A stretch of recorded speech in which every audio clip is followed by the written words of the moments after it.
here in Southside, Minneapolis at 719 East Lake Street at New Trends. I'm here with Flame, and this is a new artist. We're going to be on 1 and 6 Park, August 26th. Let my boy do what he do. What's going down? You know what I'm saying? It's the Kid Flame straight out of Minneapolis, Minnesota, by way of Indiana, you know what I mean? I'm here to hold it down. Yeah, how y'all doing? This is Turf DVD. We doing an exclusive interview with my guy Big Will, you know what I'm saying? One of the founders on the south side of Minneapolis, you know what I'm saying? We got a couple questions for him. We're going to get that popping. We're going to start off with Drea to the left. Pretty Drea going to start it off with the questions so we can tell y'all why we here, putting it down. We're at 716 East Lake Street at New Trends with Big Willie and Ace Boogie, as you heard. We with Turf TV, and we hear the question, ask Big Willie about how he got inspired to get in the music industry. Okay. Is that your question? Yeah. Okay. Well, you're okay. You're okay. Let me just break it down like this here. Well, I moved here from Nebraska. Actually, I moved from Nebraska to Iowa, and I transferred from Iowa to Minneapolis, and that was back in 1990. You know, I opened up this store. It was actually in 1997, and as I created new trends, actually it was Tomorrow's Trends that what I had created. Okay, and it was a clothing store. And during the course of a couple of years, I had cats always cutting into me about, you know, music, because I was selling a lot of music, we were doing a lot of things here, making some good money.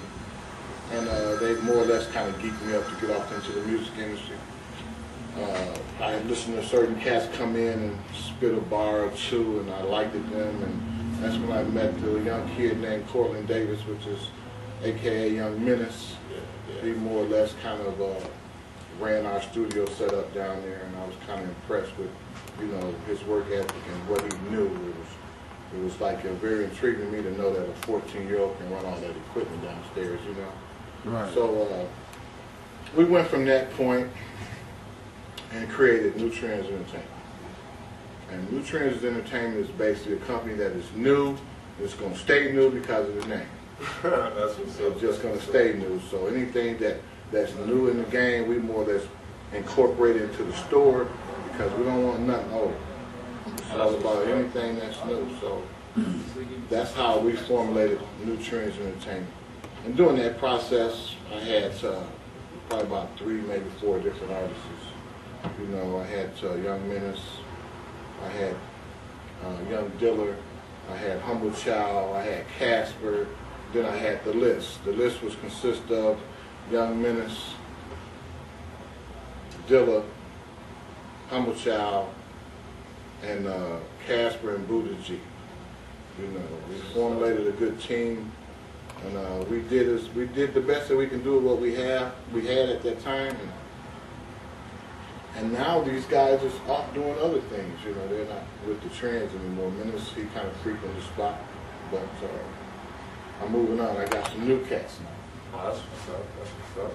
So, how do you feel about the Midwest, as far as the way the music is going up here anyway?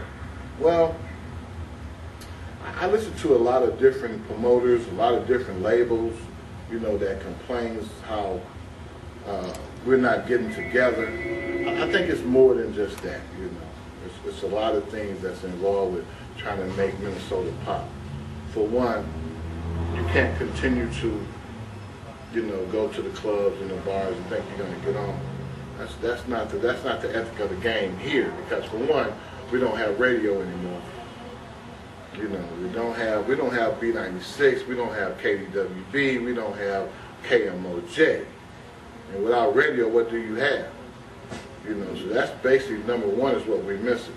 And I don't think that's going to change, because this is a white state. Come on, you got to accept that. It's, you know, and a lot of people think that we have 10% black, 20% black, whatever. We don't. We probably right around 1.2%. You know, and then you have to weed all the people out that's going to accept your music. You know what I'm saying? Because if you ain't got the kids, you ain't got nothing. Because once a person reaches 18 years old and get out of high school, it's a tough road in this town to try to sell a unit. For one, we don't represent. We're not like down south. You know, these guys is buying each other's music. You know, here in the Midwest, especially Minnesota, it's not going to happen. So me personally, I prefer to work with young kids because they're in high school, they're in school, for one, and it's easy to promote them. They can promote themselves right in school. Yeah. You know, it's just that simple. Right. You know, but once you get out of school, it's going to be a hard freaking grind. You know, for one, we don't promote to the right people. You know, we'll go in the hood, promote our songs in the hood, but they're not representing. So why waste your time? You can go to a club, pass out a flyer, you might pass out 100 of them, okay? When you're done, and you, at the end of that night at the club, you go outside, you might find every last one of the flyers you passed out on the ground, you know? Yeah, I know. You're probably going to find them there. That's just the way it is. Yeah. For one, they don't read, they look at pictures. You can give a person a flyer right now and look at him. What is this, Will? Come on. Read it. You didn't read it. You know, and that's what happens, you know. But the club is not where it's at. You need to most definitely learn how to promote and advertise on, you know, the internet. Most definitely Facebook. Most definitely MySpace and YouTube.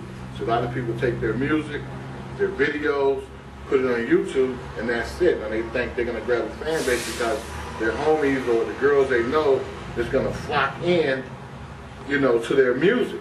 But that's not all of it. You have to advertise. You know, if you ever, and I'm going to get this information up, but I ain't going to give too much. But I'm going to give this up so people don't know. When they see this, this is where they need to go. Yeah. At the bottom of that MySpace page, when you open it up, it has a lot of direction you can take, along with advertisement. The same thing on YouTube. It says advertise.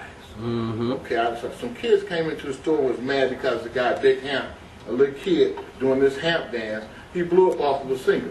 I said, Will, how did he make it on that? That stuff is whack. I said, he promoted, you know. I say, don't get mad at him because he did his homework.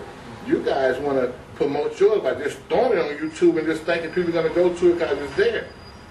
I said, look at the advertisement at the bottom. It said advertise. Click on advertise. Then it's going to tell you what you need to do. You look at a Jay-Z or Rihanna, you look at all those top stars, you see they pictured on YouTube, Facebook, you know, and it's sitting there. They got it's like a bulletin board with their face. You click on, it takes you to whatever you want to know about them. So if you make yourself look like you're a professional, right? And you promote, get that little same billboard. They'll click on you the same way they click on the Jay-Z or any artist that's making big money. They're going to click on it. And if you do that for yourself, because MySpace views almost, I think, 70 million daily. YouTube views 500 million. So if you get that little billboard with your face on it, and you promoting yourself, people going to click to it. They want to know who you are. They going to hear your music. You know, now this is game for your ass. Right. You feel me? Right. Hey, I done learned something. This is game for your ass, so check that out, people. Yeah. You know, I'm giving you some game. Shouldn't be doing that. Should be, you know, the game ain't to be told, it's to be sold. You know, I'm giving it up. So y'all better use it. That's what's up. Okay? Yeah, this is Turf DVD, exclusive interview with Big Will. You know what I'm saying? We got some more to see. We're going to check out the studio. Yes, sir. You know what I'm saying? We're going to get it in. And you know what I'm saying? My mixtape is coming out. You know what I'm saying? You can catch that on MySpace, Facebooks. We got links for it. You know what I'm saying? Ace, Drea, Big Will. Yes, sir. Turf DVD. Turf DVD, y'all. Cop that. 1988, back in New York, branched out all across the United States, even some overseas, Canada, Australia. Just doing it real big. You know, as everybody knows, it started off from the music label. You know, branched out with cats doing stunts in the videos, and like I said, it just branched off into chapters all across the United States with the Rough Rider lifestyles. I mean, so if somebody wanted to join, how would they go about doing that? For those that, you know, for the viewers, if they ever thought about, you know, somebody becoming a part of it. Rough Riders, all you got to do is touch down with the local chapter wherever you at. You know what I mean? Everything will take place from that application. go through a little prospect period, and you know, once the camp feel that you're good to go, you in. You know, you get vested. Okay. How many members are that's up here? Up here in Minnesota, we got the Minneapolis St. Paul side, which is Twin Cities, which is the biggest chapter here.